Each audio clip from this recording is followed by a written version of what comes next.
Por ejemplo, por más que tenga su casa hermosa o todo ordenado como ella siempre, como siempre lo tuvo, ya no lo disfruta. Esa pérdida del disfrute es uno de los factores importantes. La conexión, ¿no?, con el placer.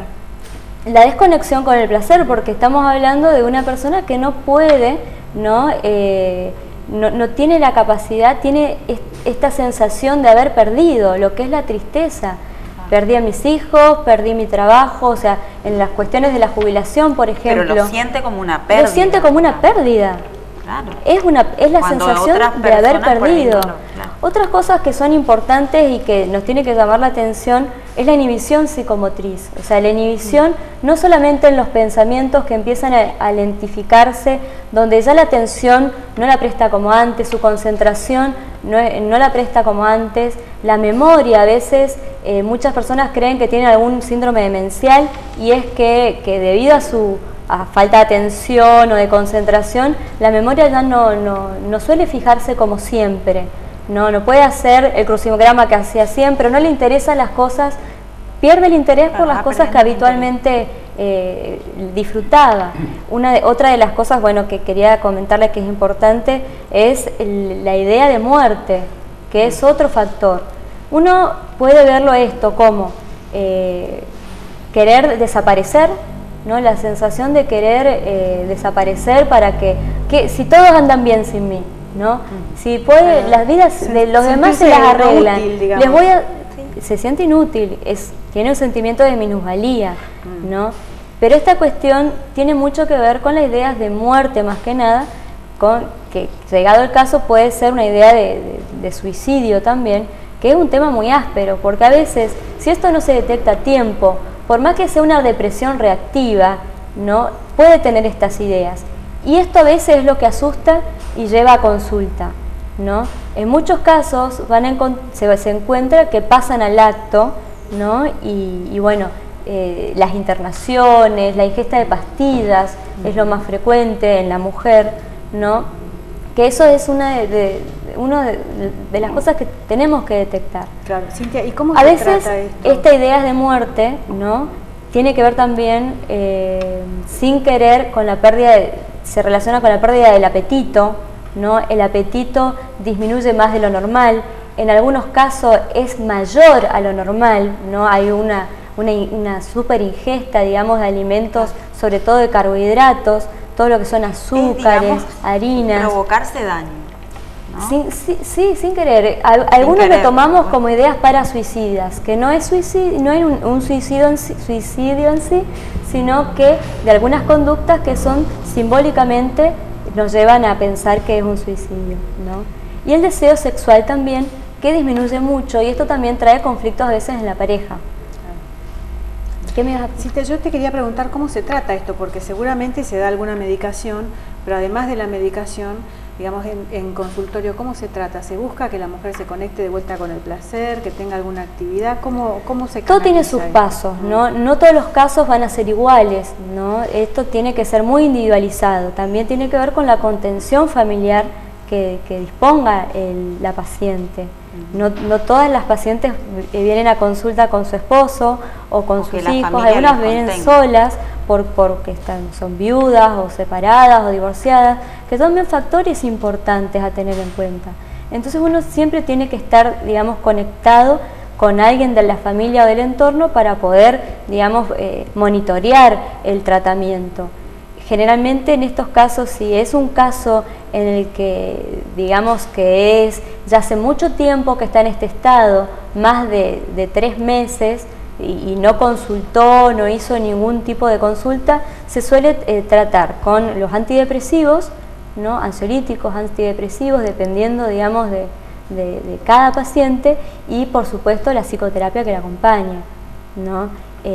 Dependiendo del paciente también se puede sugerir ya sea la terapia psicoanalítica o la terapia cognitivo-conductual, de acuerdo a las características de cada paciente, porque no todos los pacientes necesitan explorar su existencia o su sentido de la vida.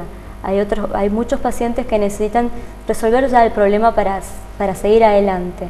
Entonces, dependiendo de cada uno, uno trata de brindarle el tratamiento más integrado, ¿no? Claro.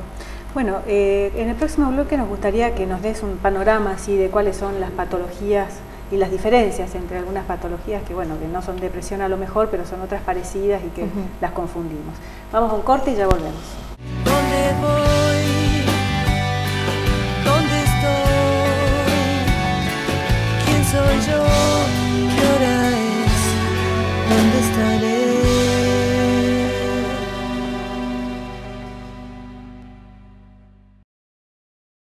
Y seguimos en Mujeres en Cambio, hoy hablando de la depresión en esta edad que es el climaterio, la menopausia, porque los años no vienen solos. Así que, Cintia, seguimos con esto que te habíamos preguntado, que tiene que ver con las diferentes patologías que a lo mejor nosotros las vinculamos con la depresión, pero que, bueno, son diferentes, como por ejemplo el pánico y algunas otras. Sí, bueno, tenemos que diferenciarlo de los diferentes trastornos de ansiedad, porque también tenemos que tener en cuenta que la persistencia de un trastorno de ansiedad nos puede cristalizar en una depresión. O sea, si yo tengo una paciente que tiene pánico, que es, digamos, la sensación de miedo excesivo, ¿no? que se da con ciertas características físicas como palpitaciones, temblores, falta de aire, de alguna manera síntomas digestivos, ¿no? Sensación de mareos, más síntomas cognitivos como miedo a morirse, miedo a volverse loco, ¿no?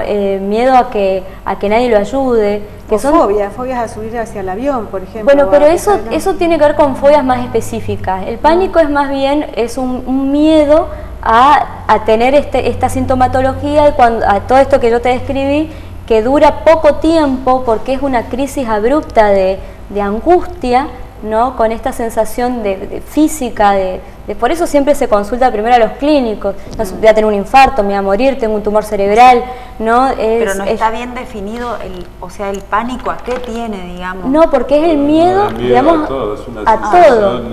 que a veces se la vive como muerte inminente, ¿no? Porque hay Por eso, una descarga biológicamente, hay una descarga de adrenalina fuera de lugar, de catecolamina y de un montón de elementos que hacen que tenga taquicardia, que tenga sudoración, que tenga esa sensación de miedo. Yo siempre digo, vas caminando y un perro te ladra, en ese momento el corazón late rápido, sentís que te morís, transpirás y demás. Eso es una descarga de corticoides, descarga de adrenalina, no de adrenalina, que es la sensación de defensa que el mismo organismo pero en este caso es excesiva, ¿no? Pero esto es excesiva y por ataques, por crisis, digamos. Y estas crisis, bueno, se pueden dar muy frecuentemente, ¿no? Cuando se dan más de 4 veces en una semana, nosotros ya podemos ver, y esto sucede en un mes, ¿no? Nosotros podemos llegar a un diagnóstico de que esto puede ser un ataque de pánico o un trastorno de pánico. El ataque de pánico es la crisis y una vez, 1 de cada 10 personas ha tenido alguna crisis, digamos, de este miedo excesivo, alerta fuera de lugar, que de alguna manera yo lo describo como cuando el auto, la alarma del auto está, digamos, no está bien regulada, pasa cualquiera, sube un gato y suena por cualquier motivo. En este caso, mi sistema de alerta, mi alarma, si yo tengo el pánico, estaría en esa situación, como si a mí me estuviese, o sea, mi integridad estuviese en peligro. Entonces, es como correr una cuadra de golpe, ¿no? Y todos esos síntomas los voy a tener.